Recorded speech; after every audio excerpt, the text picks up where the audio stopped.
Hello বন্ধুরা, সবাইকে আসসালামু আলাইকুম। আমি Maisha any time school and কলেজের পক্ষ থেকে সবাইকে জানাই শুভেচ্ছা এবং অভিনন্দন। বন্ধুরা, বাসায় বসে সহজভাবে অ্যাকাউন্টিং বোঝার সহযোগিতা পাওয়ার জন্য আমার এই চ্যানেলটির সাথে তোমরা যুক্ত থাকো। আমি এই চ্যানেলে অ্যাকাউন্টিং এর যাবতীয় সকল ধরনের বোর্ড প্রশ্নের সমাধান নির্ভুলভাবে করে দেওয়ার চেষ্টা করি। তাই এই ধারাবাহিক ক্লাসগুলোর ডেইলি আপডেট পেতে আমার এই চ্যানেলটিকে সাবস্ক্রাইব করে পাশে থেকে বেল আইকনটি ক্লিক করে রাখো। আজকে আমি পড়াবো এইচএসসি হিসাব বিজ্ঞান প্রথম পত্রের আর্থিক বিবরণী অধ্যায়ের রাজশাহী বোর্ড 2023 সালের 1 নং অঙ্কটি। বন্ধুরা, আমি এখানে প্রশ্নটা তুলে নিয়েছি। আমরা প্রশ্নটা প্রথমে বুঝে নিব, এরপরে এগুলো আমাদের সমন্বয়, এরপরে কিন্তু আমরা প্রশ্নগুলো সলভ করব। তো প্রথমে এখানে দেখো, আমাদেরকে বলা হচ্ছে নগদ তহবিল। নগদ তহবিল দেওয়া আছে 25,000 টাকা। সাপ্লাইজ দেওয়া আছে 20,000 টাকা। অগ্রিম বীমা একটা চলতি সম্পদ দেওয়া আছে 24,000 টাকা। ভূমি স্থায়ী সম্পদ 1,50,000। অফিস সরঞ্জাম 7 লক্ষ টাকা। আসবাবপত্র 1,70,000 টাকা। প্রদেয় হিসাব 53,000 টাকা। অনুপার্জিত সেবা আয় অর্থাৎ অগ্রিম সেবা আয়, ঠিক আছে, অনুপার্জিত সেবা আয় অর্থাৎ যে আয়টা আমি আগে থেকে কি করে ফেলেছি, আয় করে ফেলেছি, অর্থাৎ এটা আমার জন্য দায় হিসেবে কাজ করে। এরপর হচ্ছে 10% বন্ধকি ঋণ। 1/7/2022 মাস্ট খেয়াল রাখতে হবে তারিখটা আমাদের কি দেওয়া আছে এবং এটা কোন মাসের অঙ্ক। এটা হচ্ছে 31 ডিসেম্বর 2022 তারিখের অঙ্ক। এরপর আমাদেরকে বলা হচ্ছে মূলধন দেওয়া আছে 5,50,000 টাকা। সেবা আয় 92,000 টাকা। আমরা এতক্ষণে বুঝে গিয়েছি যে এই অঙ্কটা পণ্য ক্রয় বিক্রয়ের অঙ্ক নয়, বরঞ্চ এটা হচ্ছে সেবাধর্মী প্রতিষ্ঠানের রেওয়ামিল দেওয়া আছে। বিজ্ঞাপন খরচ দেওয়া আছে 5,000 টাকা। বেতন খরচ 30,000 টাকা। উপযোগ খরচ 11,000 টাকা। কমিশন প্রাপ্তি হচ্ছে 4,000। তাহলে এটা হচ্ছে আমাদের রেওয়ামিল। এখন আমরা সমন্বয় গুলো পড়বো এবং সমন্বয় গুলো পড়ে আমরা এখানে একটু করে দাগাতে পারি। তো আমাদেরকে এখানে বলা হচ্ছে অগ্রিম বীমা 3 বছরের জন্য প্রদত্ত হয়েছে। এই যে অগ্রিম বীমা, তাহলে এটা তো আমাদের কি আছে, কাজ আছে, তাহলে আমরা এখানে একটা দাগ দিয়ে রাখি। 3 বছরের জন্য প্রদত্ত হয়েছে মানে এখানে হচ্ছে বীমা খরচ ধরো 1 বছরে, বাকি 2 বছর, যেটা 3 বছরের মধ্যে 1 বছর তো আমাদের বীমা খরচ, বাকি 2 বছর আমাদের জন্য কি অগ্রিম। এরপর আমাদেরকে বলা হয়েছে বছর শেষে সাপ্লাইজ মজুত আছে 10,000 টাকা। তাহলে আমাদের এখানে সাপ্লাইজ কোথায় দেওয়া আছে, এই যে, তাহলে সাপ্লাইজ যেহেতু মজুত আছে অর্থাৎ 10,000 টাকা মজুত আছে, এই যে 20 থেকে 10,000 টাকা মজুত আছে, তাইলে সাপ্লাইজ খরচ কতটুকু এটা আমরা বের করব। অনুপার্জিত সেবায় অর্জিত হয়েছে 24,000 টাকা। এই যে অনুপার্জিত সেবায় অর্থাৎ দায়ী 36,000 টাকা, ওইখান থেকে 24,000 টাকা কি হয়েছে, অর্জিত হয়েছে। যেটা আমাদের দায় ছিল সেটা আমরা কি পেয়েছি, অর্জন করে ফেলেছি। বেতন অপরিশোধিত 7,000 টাকা। ওকে, বেতন অর্থাৎ বকেয়া আছে, তাহলে বেতন আমরা এখানে কাজ দিব, অগ্রিম সেবায়ের মধ্যে একটা কাজ দিব। ওকে, প্রশ্ন সমূহ দেখো। প্রথম দিকে বলা হচ্ছে বন্ধকি ঋণের প্রদেয় সুদ এবং বীমা খরচ কত টাকা এটা নির্ণয় করার জন্য। খতে আমাদেরকে বলা হয়েছে 2022 সালের 31 ডিসেম্বর তারিখে সমাপ্ত বছরের জন্য আয় বিবরণী তৈরি করো। গত আমাদেরকে বলা হয়েছে 2022 সালের 31 ডিসেম্বর তারিখে আর্থিক অবস্থার বিবরণী তৈরি করো। তাহলে বন্ধুরা, চলো আমরা এখন প্রথমে ধাপে ধাপে কি করব, অঙ্কগুলো সমাধান করব। প্রথমে বের করে নিব কি, বন্ধকি ঋণের প্রদেয় সুদ। তাহলে আমরা এখানে লিখব বন্ধকি ঋণের প্রদেয় সুদ। আমরা এটা কিন্তু হিসাব করব, আমরা ক্যালকুলেশন। আমাদেরকে বন্ধকি ঋণ দেওয়া আছে কত টাকা, বন্ধকি ঋণ দেওয়া আছে 4 লক্ষ টাকা। তাহলে আমরা এখানে লিখবো 4 লক্ষ। 4 লক্ষের কত পার্সেন্ট, 10%। খেয়াল করো আমাদেরকে কিন্তু পাশে একটা তারিখ দেওয়া আছে, আমাদেরকে বলা হচ্ছে 1/7/2022 অর্থাৎ 7 মানে হচ্ছে কি মাস, জুলাই মাস। তাহলে July, August, September, October, November, December, তাহলে 6 মাসের বন্ধকি ঋণের সুদ কি আছে, বকেয়া আছে। তাই আমরা এটাকে 12 দিয়ে ভাগ করলে 1 মাসেরটা পাবো, 6 দিয়ে গুণ করলে 6 মাসেরটা কিন্তু আমরা পেয়ে যাব 20,000 টাকা, ঠিক আছে। এরপর আমরা নির্ণয় করব বীমা খরচ। বীমা খরচ আমাদেরকে দেওয়া আছে কত টাকা, অগ্রিম বীমা দেওয়া আছে 24,000 টাকা। এখানে লিখবো 24,000। আমাদেরকে বলা হচ্ছে 3 বছরের জন্য প্রদত্ত হয়েছে, ঠিক আছে। তাহলে আমরা কি করব, তো 24,000-কে 3 দিয়ে ভাগ করব, তাহলে আমরা 1 বছরেরটা পেয়ে যাব। 1 দিয়ে গুণ করব, তাহলে আমাদের এখানে কত আসে? 3 8 24, অর্থাৎ 8,000 টাকা। এটা হচ্ছে আমাদের জে। তাহলে এটা হচ্ছে আমাদের একের ক এর উত্তর। তো সেবাধর্মী প্রতিষ্ঠানে যখন আমরা আয় বের করব, তখন আমাদের আয় থেকে ব্যয় সমূহ বাদ দিতে হবে। তাহলে আমরা এখানে লিখবো আয় সমূহ। আয় সমূহের মধ্যে কি কি আছে? আয় সমূহের মধ্যে আছে প্রথমে সেবা আয়। আমাদের রেওয়া মিলে দেওয়া আছে কি? সেবা আয়। সেবায় কত দেওয়া আছে আমাদেরকে? সেবায় দেওয়া আছে 92,000 টাকা। তাহলে আমরা এখানে লিখবো 92,000 টাকা। এরপর আমরা খেয়াল করি, আমাদেরকে সমন্বয় বলা হয়েছে অনুপার্জিত সেবায় অর্জিত হয়েছে 24,000 টাকা। এই যে অর্জিত হয়েছে, সেটাও কিন্তু সেবায়ের সাথে এখন কি হয়ে যাবে? অ্যাড হয়ে যাবে। তাহলে আমরা লিখবো অনুপার্জিত আয়ের অর্জিত অংশ কত টাকা? 24,000 টাকা। তাহলে এই দুটো আমরা যোগ করব, আসবে 1,16,000 টাকা। এরপরে আমাদের কিন্তু আরেকটা আয় আছে। আমরা কিন্তু শুধু সেবা আয় না, আমরা কিন্তু আরেকটা আয় দেখতে পাচ্ছি কি? আমাদের কমিশন প্রাপ্তি হয়েছে। তাহলে কমিশন প্রাপ্তি, খেয়াল রাখতে হবে যে সেবাধর্মী আয় প্রতিষ্ঠানের ক্ষেত্রে, সেবাধর্মী প্রতিষ্ঠানের ক্ষেত্রে যখন আমরা আয় বিবরণী নির্ণয় করতে যাই, আমাদের কোনো ধরনের পরিচালন ব্যয় বা পরিচালন আয়, অন্যান্য ব্যয়, এইসব কিছু কিন্তু থাকে না। আয় আয়ের মধ্যে পড়ে, সেটা যে কোনো ক্যাটাগরি হোক না কেন। ব্যয় ব্যয়ের মধ্যে পড়ে, সেটা যে কোনো ক্যাটাগরি হোক না কেন। কমিশন প্রাপ্তি হয়েছে কত টাকা? 4,000 টাকা। তাহলে আমাদের এখানে উত্তর আসবে 1,20,000 টাকা। এটা হচ্ছে আমাদের কি? আয় সমূহ। এখন আমরা এখান থেকে বাদ দিব ব্যয় সমূহ। তাহলে আমরা এখন দেখবো যে এখানে কি কি ব্যয় আছে। তো ব্যয় সমূহের মধ্যে কি কি আছে আমরা দেখি। আমাদের কিন্তু আমরা প্রথমে কিন্তু বীমা খরচটা বের করে নিয়েছিলাম ক থেকে। তাহলে আমরা বীমা খরচটা বাদ দিতে পারি। এখন বীমা খরচ আমাদের কত এসেছিল? 8,000 টাকা। আমরা কোত্থেকে পেয়েছি? ক হতে পাই। ঠিক আছে। এরপরে হচ্ছে আমাদের এখানে দেখা যাচ্ছে বিজ্ঞাপন খরচটা আমরা এখন দিই।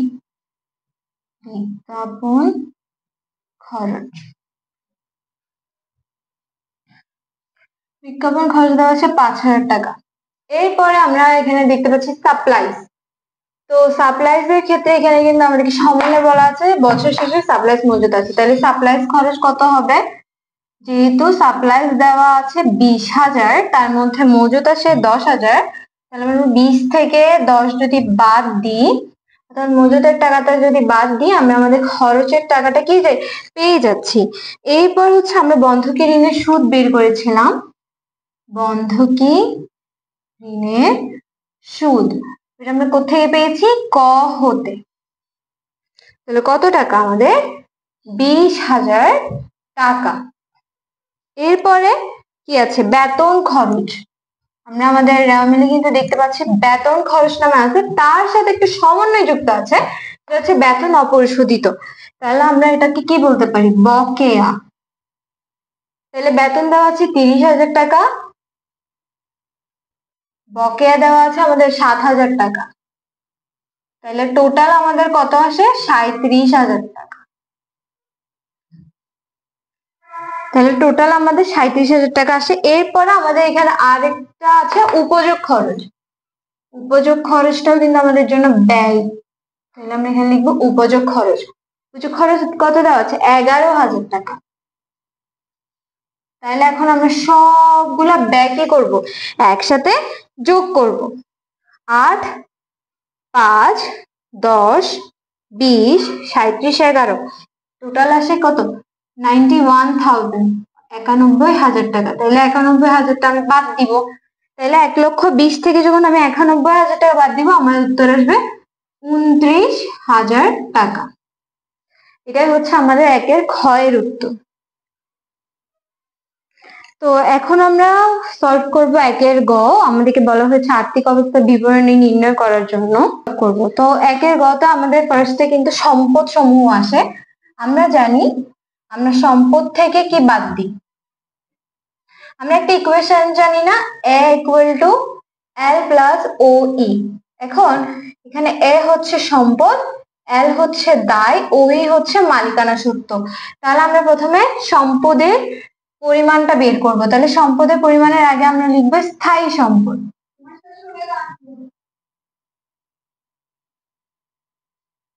স্থায়ী সম্পদ আমরা লিখবো, স্থায়ী সম্পদ আমাদেরকে কি কি দেওয়া আছে, ভূমি দেওয়া আছে। ভূমি আমাদের কত দেওয়া আছে, 1,50,000 টাকা।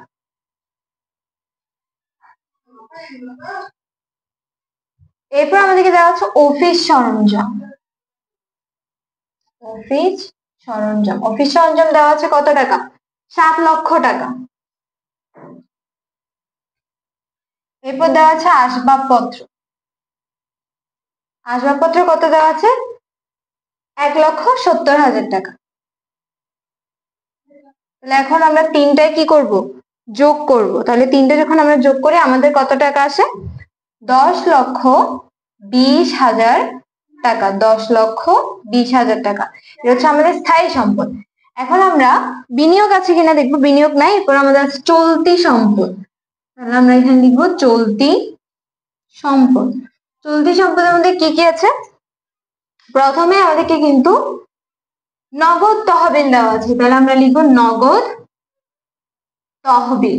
নগদ তহবিল কত দেওয়া হচ্ছে, 25,000 টাকা। তাহলে আমরা এখানে লিখবো 25,000 টাকা। এরপর আমাদেরকে কিন্তু সাপ্লাইজ দেওয়া আছে। তাহলে সাপ্লাইজ, এখন আমাদের এখানে কি সাপ্লাইজ পুরোটাই কি 20,000 টাকা, না, আমরা কিন্তু সাপ্লাইজ মজুদ যেটা আছে সেটা ধরবো। 20,000 টাকার মধ্যে 10,000 টাকা তো আমাদের খরচ, পরের 10,000 টাকা আমাদের জন্য কি সম্পদ। তাহলে এখানে 10,000 টাকা লিখবো। এটা আমরা দেখাই দিব কিভাবে, 10,000 মাইনাস 20,000 মাইনাস 10,000। এরপর আমাদের এখানে দেওয়া আছে অগ্রিম বীমা। অগ্রিম বীমাও কিন্তু আমাদের জন্য কি চলতি সম্পদ। তাহলে অগ্রিম বীমা থেকে আমাদের বীমা খরচটা বাদ দিতে হবে। অগ্রিম বীমা কত দেওয়া আছে, 24,000 টাকা দেওয়া আছে। তাহলে আমি যখন বীমা খরচটা বাদ দিব, আমার বীমা খরচ কত আসছিল, 8,000 টাকা। তাহলে 8,000 টাকা আমরা বাদ দিই, আসে 16,000 টাকা। তাহলে আমরা তিনটা অ্যামাউন্টটা যোগ করি, তাহলে আসবে আমাদের কত, 51,000 টাকা। তাহলে আমরা এই দুইটা যোগ করে পাই 10,71,000 টাকা। এটাই হচ্ছে আমাদের কি মোট সম্পদের পাঁচটা।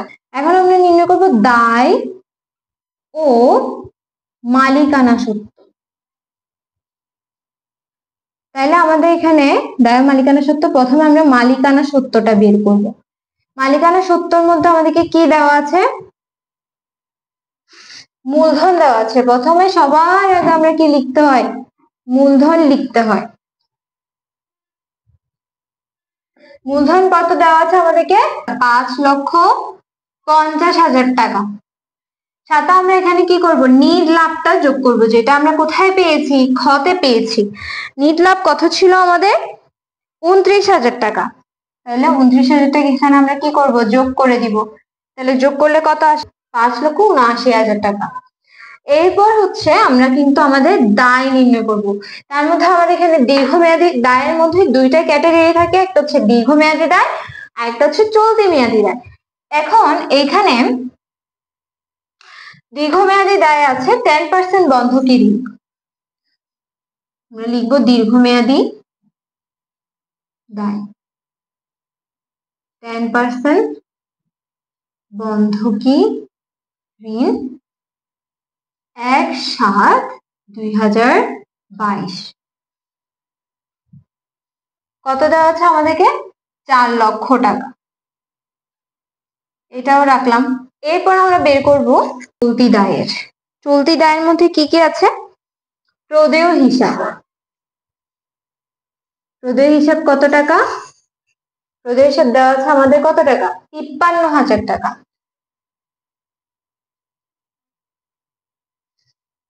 তারপর আমাদেরকে দেওয়া আছে বকেয়া বেতন।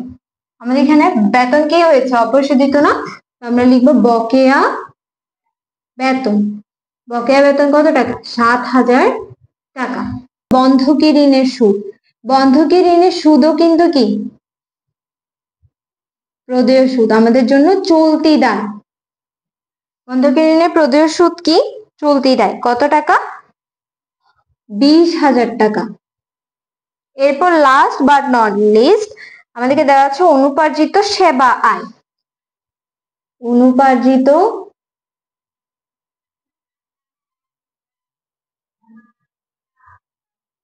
সেবায়, এখানে পুরোটাই কিন্তু অনুপার্জিত সেবায় না, এখান থেকে 24,000 টাকা আমাদের কি হয়ে গেছে? অর্জিত হয়ে গেছে। তাহলে আমরা এখানে 36,000 থেকে 24,000 টাকা কি করব? মাইনাস করব। তাহলে 36,000 থেকে 24,000 টাকা মাইনাস করলে আসে 12,000 টাকা। তাহলে 5, 7, 20, 12 এই চারটা অ্যামাউন্ট যখন আমরা যোগ করব আমাদের আসবে কত টাকা? 92,000 টাকা। তাহলে এই যে 92,000 টাকা, 4 লক্ষ টাকা, 5,79,000 টাকা যদি আমি যোগ করি আমার আসে কত? 10,71,000 টাকা। অর্থাৎ সেম ভাবে যতটুকু সম্পদ এসেছে ততটুকু আমাদের কি এসেছে? দায় ও মালিকানা সত্ত্ব এসেছে। তো বন্ধুরা আজকে এই পর্যন্ত। আগামীকাল ইনশাল্লাহ আমি 2023 সালের আরো অন্যান্য বোর্ডগুলা সমাধান করে দেওয়ার চেষ্টা করব। তোমরা আমাকে কমেন্টে জানাবে তোমাদের রিসেন্ট কোন বোর্ডের সমস্যার সমাধান লাগবে, তোমরা কোথায় সমস্যা ফেস করছো আমাকে কিন্তু অবশ্যই কমেন্টে জানাতে হবে, তাহলে আমি সেগুলো সুন্দরভাবে বুঝিয়ে সলভ করে দেওয়ার চেষ্টা করব।